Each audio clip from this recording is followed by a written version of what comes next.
अस्सलाम वालेकुम वरहमतुल्लाहि वबरकातुहू। प्यारे बच्चों, जमात 12वीं के उर्दू निसाब से हमने इजाफ़ी मुताले की तरफ कदम बढ़ाया था। पहला इजाफ़ी मुताला मिंटो मेरा दोस्त मेरा दुश्मन, जो कि असमत आपा ने लिखा हुआ है, कुछ हिस्सा देख चुके थे। आए आज हम अपने इस इजाफ़ी मुताले को, इस कहानी को, इस खाके को, दरअसल ये खाका है, इसको हम मज़ीद आगे बढ़ाते हैं। चलिएगा, सफ़र नंबर 119 पर आना है आपने। मिंटो मेरा दोस्त मेरा दुश्मन, हम ये खाका देख रहे थे।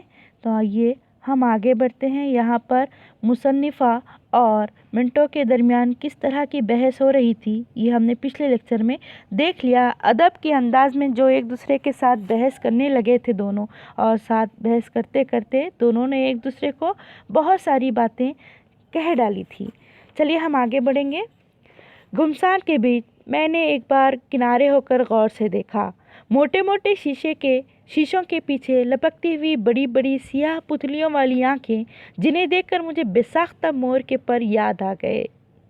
मोर के पर और आंखों का क्या जोड़, ये मुझे कभी ना मालूम हो सका, मगर जब भी मैंने उनकी आंखों को देखा मुझे मोर के पर याद आ गए। शायद रौनक और गुस्ताखी के साथ साथ इनमें बेसाख्ता शगुफ्तगी मुझे मोर के परों की याद दिलाती थी। इन आँखों को देखकर मेरा दिल थक से रह गया।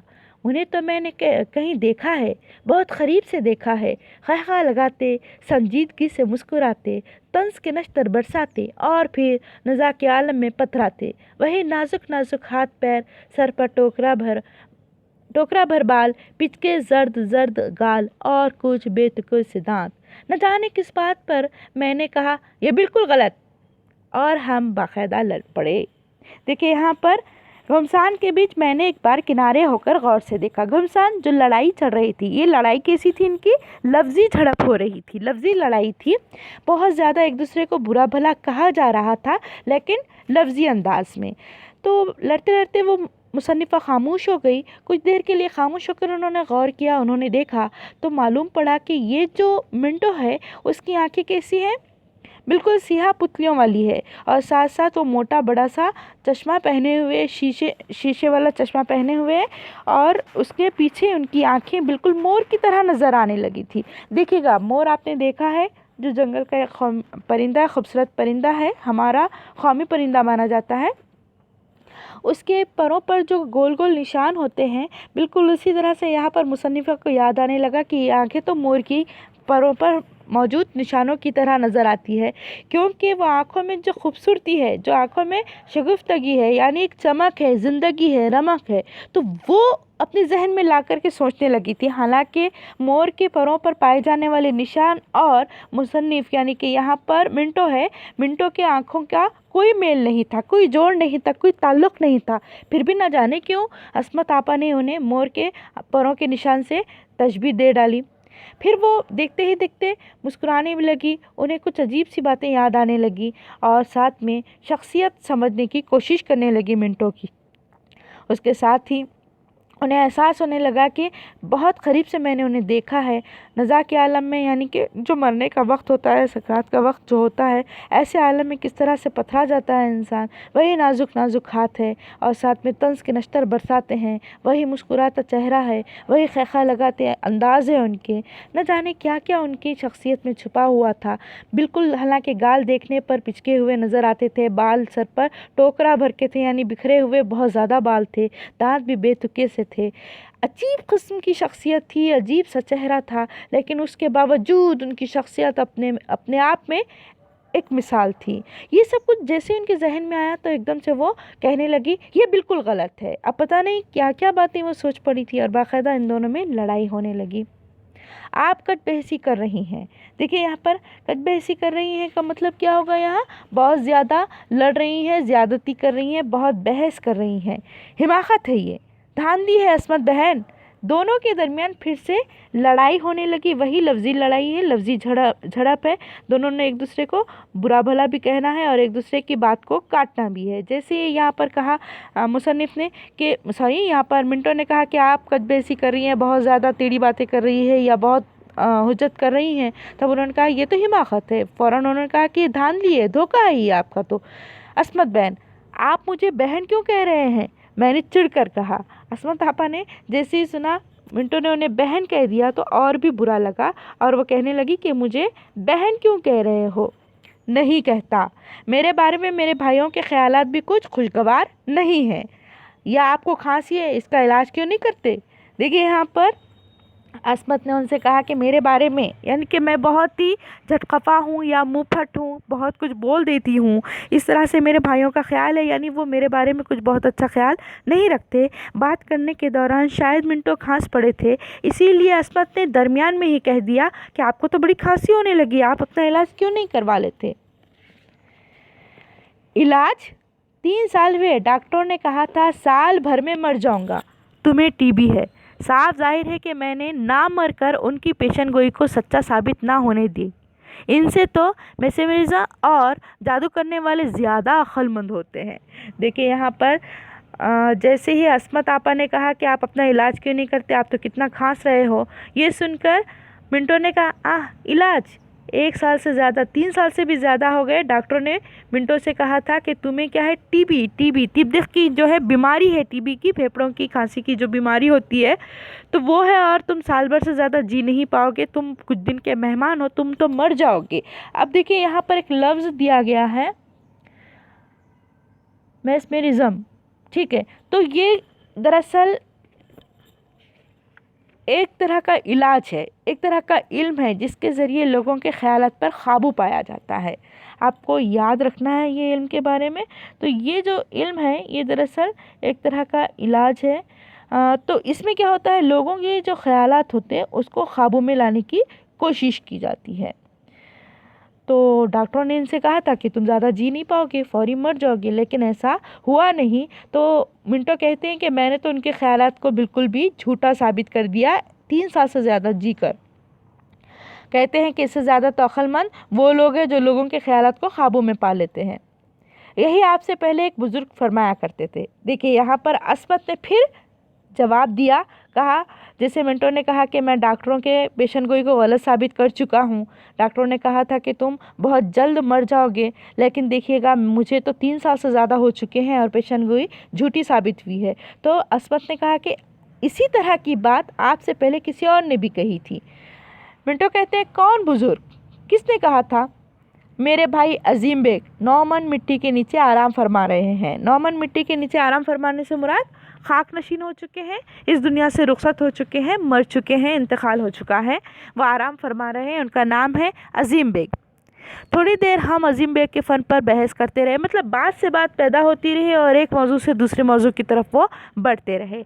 आए थे सिर्फ मुलाकात करने, लेकिन बातों में रात के 11 बज गए।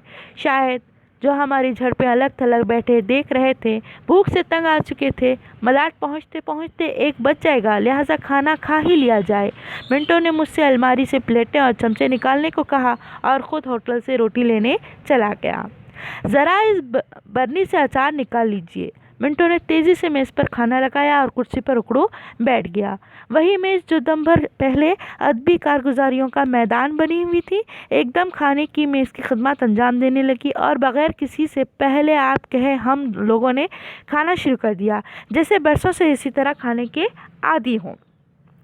काफ़ी वक्त हो चुका था, हालांकि जब घर से आए थे तब मुसन्निफ़ा की यानी अस्मत आपा की हालत बहुत गैर हो रही थी, घबरा भी रही थी, लेकिन जी कड़ा करके ये सोच कर आई थी कि चलो कुछ देर मुलाकात करके निकलते हैं। लेकिन जब यहाँ आई तो बातों बातों में अंदाज़ा हुआ कि मिंटो तो उनके हम ख्याल हैं, बहस करने के मामले में, बातें काटने के मामले में और फिर अंदाज़ के मामले में दोनों का ताल्लुक़ फिल्मी दुनिया से भी वाबस्ता था। जब बातें करने लगे तो बातों पे बातें होती रही, बहस होती रही और वक्त का कोई अंदाज़ा ही ना रहा, बल्कि रात के 11 बज चुके थे। अब वापस जाने में और भी ताख़ीर होने वाली थी, तो उन्होंने ये तय किया, उनके साथ आए शाहिद ने ये कहा कि बहुत ज़्यादा देर हो चुकी है और बहुत ही मतलब वो तंग भी आ चुके थे इनकी लफ्ज़ी झड़पें सुन कर के। तो उन्होंने कहा कि खाना हम यहीं खाते हैं। फ़ौरन इनकी बात सुनकर मिंटो ने कहा हाँ खाना तो यहीं खाया जाएगा। लिहाजा उन्होंने, क्योंकि मिंटो अकेले थे, लिहाजा उन्होंने क्या किया, अस्मत आपस से कहा कि तुम अलमारी से प्लेटें निकालो और मेज़ सजा लो, मैं अभी आता हूँ। और जाकर के उन्होंने फ़ौरन क्या किया, खाना ले आए। होटल से रोटी लेने चला गया, कुछ खाना वगैरह ले आए। ज़रा इस बन्नी से अचार निकाल लीजिए। बेतकल्लुफ़ होकर वो लोग मेज़ पर खाना सजाने लगे और इस तरह से बैठकर खाने लगे गोया कि हर रोज़ इसी तरह से हमेशा ऐसी ही मुलाकातें होती है और इसी तरह से खाना वगैरह खाया जाता है। मिंटो फिल्मिस्तान में करीब मुस्तकिल था यानी कि मुस्तकिल तौर पर यहाँ पर वो काम करते थे। तो वो बड़ा खुश नज़र आता था। मदासराई जो उसकी ज़िंदगी का सहारा थी, मदासराई तारीफ़ करना, यानी लोग जब तारीफ़ करते थे मिंटो में जीने की रमक पैदा हो जाती थी, जीने की उमंग बढ़ जाती थी। उसे मिलनी थी कि उसकी फ़िल्म 8 दिन कामयाब ना हुई। न जाने क्यों वो फिल्मिस्तान छोड़कर अशोक कुमार के साथ बम्बई टाकीज चला गया। फिल्मी दुनिया की हस्तियां हैं अशोक कुमार, इनके साथ क्या है, बम्बई टाकीज चला गया। इसे अशोक कुमार बहुत पसंद था। मुखर्जी ने न जाने उसे क्या कह दिया था कि वो एकदम उनके खिलाफ हो गया था। अशोक कुमार के साथ मिंटो जो है बहुत जमती थी, दोनों की गाड़ी जमती थी, दोनों की दोस्ती अच्छी थी। फिल्मी दुनिया में वो तहलका मचाना चाहते थे, दोनों की दोस्ती भी अच्छी थी। लेकिन न जाने मुखर्जी ने ऐसी क्या बात कही कि अशोक कुमार अचानक से मिंटो के ख़िलाफ़ हो गए थे। उनके बिल्कुल ही मुखालिफ होकर के उनसे दोस्ती ख़त्म कर चुके थे। बकवास है मुखर्जी, फ्रॉड है पक्का, वो तल्खी से कहता। मिंटो को जैसे ही मुखर्जी याद आए वो बहुत ज़्यादा गुस्से से कहने लगे कि वो तो फ्रॉड है, धोखेबाज है। बम्बई टाकीज में जाकर उसने मुझे भी कंपनी में 1 साल के लिए सीनियर ऑडिट डिपार्टमेंट में काम दिलवा दिया और बहुत ही खुश हुआ। अब हम दोनों मिलकर कहानी लिखेंगे, तहलका मच जाएगा, मेरी और आपकी कहानी। अशोक कुमार हीरो, बस हम फिर देखिएगा। फिर यहाँ पर दोनों ने ये तय किया कि चलो हम मिलकर के काम करते हैं और साथ में हम तहलका मचाते हैं। तहलका मचाने से मुराद क्या है, यहाँ पर धूम मचा देना, यानी अपना सिक्का जमा लेना। ये मिंटो की ख्वाहिश थी, क्योंकि अस्मत आपा भी फिल्मी दुनिया से ताल्लुक़ रखती थी और उन्होंने भी बहुत कुछ फिल्मी दुनिया के लिए खिदमत की थी। मगर मिंटो की कहानी रह गई। मिंटो दिन भर अपने कमरे में बैठा अपनी कहानी की उधेड़-बुन किया करता था। उधेड़-बुन करना यानी कि काट छाँट करना, तराश खराश करना, अपनी कहानी को नीचे ऊपर करना, रद्दो-बदल करना, तरमीम करना। इस तरह से उसकी कहानी अधूरी ही रह गई थी। कभी अंजाम को आगाज़ बनाकर लिखता, कभी आगाज़ को अंजाम बनाकर, कभी वस्त से शुरू करके आगाज़ पर ख़त्म करता और वस्त को अंजाम बना देता। बावजूद 1000 ऑपरेशनों के कहानी की कोई कल अशोक कुमार को पसंद ना आई। मगर मिंटो यही कहता, आप गंगोली को नहीं समझती, मैं समझता हूँ, वो मेरी कहानी में ज़रूर काम करेगा। यहाँ पर अशोक कुमार को जैसे ही वो अपनी कहानी बताने लगे थे, हर मुमकिन कोशिश करते कि कहानी में रद्दो-बदल करके कहानी की नोयत को, कहानी के रुख को, कहानी की खूबसूरती को बदल कर भी पेश किया जाए। लेकिन अशोक कुमार को नहीं मानना था, सो उनको वो कहानी पसंद ही नहीं आती थी। आखिर में मिंटो ने यहाँ तक कह दिया कि गंगोली को आप नहीं समझती हैं, वो एक अच्छा इंसान है और वो ज़रूर मेरे साथ काम करेगा। आपकी कहानी में उसका रोल रोमांटिक नहीं, बाप का है। देखिएगा, यहाँ पर काम करने के लिए कुछ चटखारा चाहिए, कुछ लवाजमात चाहिए। तो यहाँ पर आपा कहती है कि तुम्हारा जो रोल है, तुम्हारे कैरेक्टर का, या तुम्हारे पास जो गंगोली का रोल तुमने बताया है, तो वो कोई रोमांटिक नहीं है कि वो खुशी खुशी इस कहानी में काम करे, बल्कि वो बाप का किरदार निभाएगा, इसलिए वो कभी नहीं करेगा। और मिंटो से फिर लड़ाई होने लगी, मगर अदबी ज़ुबान से। यहाँ अपनी फ़िक्र पड़ी थी और वही हुआ कि ज़िद्दी और माहौल बन गई। मिंटो की कहानी रह गई। मिंटो की उसकी उम्मीद न थी और उसे बड़ी ज़िल्लत महसूस हुई। वो सब कुछ झेल सकता था, बेक़दरी नहीं झेल सकता था। अब देखिए, बात भी एक हकीकत ये थी आपा की कि तुम जो कहानी बता रहे हो उसमें गंगोली का किरदार बाप का है और वो बिल्कुल रोमांटिक किस्म का इंसान है, रोमानवी किस्म का इंसान है, हुस्न परस्त है, जमाल परस्त है। तो जाहिर सी बात है वो इस तरह से संजीदा किरदार शायद नहीं निभा पाएगा।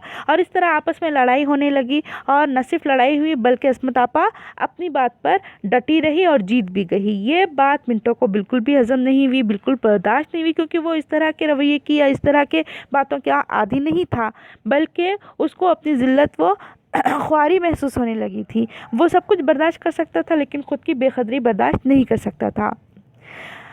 ادھر ملک کے حالات بالکل ہی ابتر ہو گئے۔ اس کی بیوی بچے اسے پاکستان بلانے لگے۔ منٹو نے ہم سے بھی چلنے کو کہا۔ پاکستان میں حسین مستقبل ہے، وہاں ہم ہی ہوں گے، بہت جلد ترقی کر جائیں گے۔